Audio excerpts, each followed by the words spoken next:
এখন বাজে ভোর 5টা আর এই দেখো ব্যাগপত্র গুছিয়ে নিয়ে কোথায় চললাম বলো তো। তো জানতে হলে পুরো ভিডিওটা কিন্তু দেখতে হবে। তো হাই হ্যালো এভরিওয়ান, সবাই কেমন আছো? আশা করি সবাই ভালো আছো। সুইটি শাহ ব্লগে তোমাদের সবাইকে ওয়েলকাম।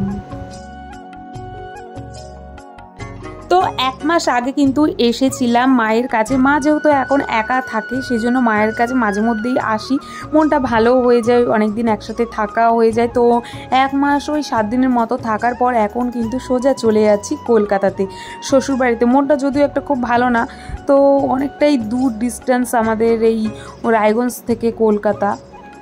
জন্ম মৃত্যু বিয়ে কার কোথায় হবে কেউ কিন্তু বলতে পারবে না, তেমনই বিয়েটাও কিন্তু কার কোথায় হবে কেউ জানে না। কপালে কে আছে, কে কখন আসবে সেটাও কিন্তু বলা যাবে না। তো যাই হোক, ট্রেন আসতে কিন্তু এখনও অনেকটাই লেট। আমাদের ট্রেন আসবে 6টা 25-এ।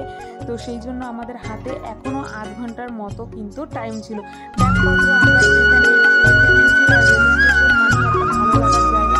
তো সকালবেলা কিন্তু বাড়ি থেকে কিছু খেয়ে আর সেই জন্য এখানে চা নিয়ে নিয়েছিলাম, চা আর সাথে নিয়েছিলাম কেক। তো আমরা তিনজন কিন্তু কলকাতা যাচ্ছি আর এই যে আমার সাথে আমাদের ছোট্ট কিন্তু এবার যাচ্ছি।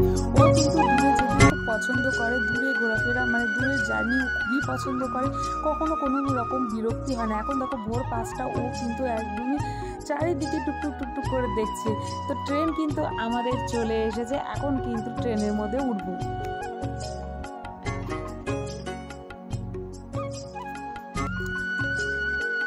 আমরা রায়গঞ্জ থেকে উঠেছিলাম, দেখো আমাদের এই দিকটা পুরোটাই ফাঁকা, আশেপাশে কেউ নেই।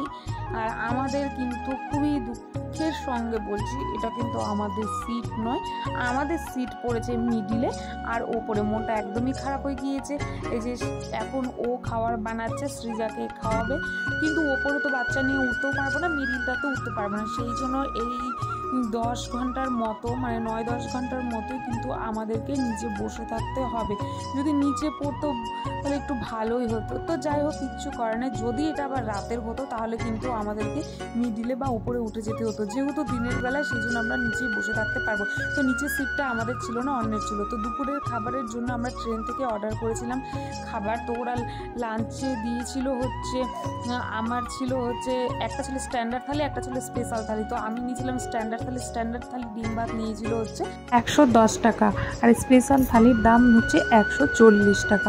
খুব একটা বেশি কিন্তু পার্থক্য থাকে না। তবে আমার খাবারের মধ্যে রুটি ছিল, ভাত ছিল, ডাল ছিল, পটলের তরকারি, একটা মিষ্টি আর একটা দিয়েছিল হচ্ছে চাটনি। নিচে যে প্যাসেঞ্জারগুলো ছিল ওরা কিন্তু নেমে গেল আর আমি দেখো শুয়ে পড়েছি, একদম ভালো লাগছে না।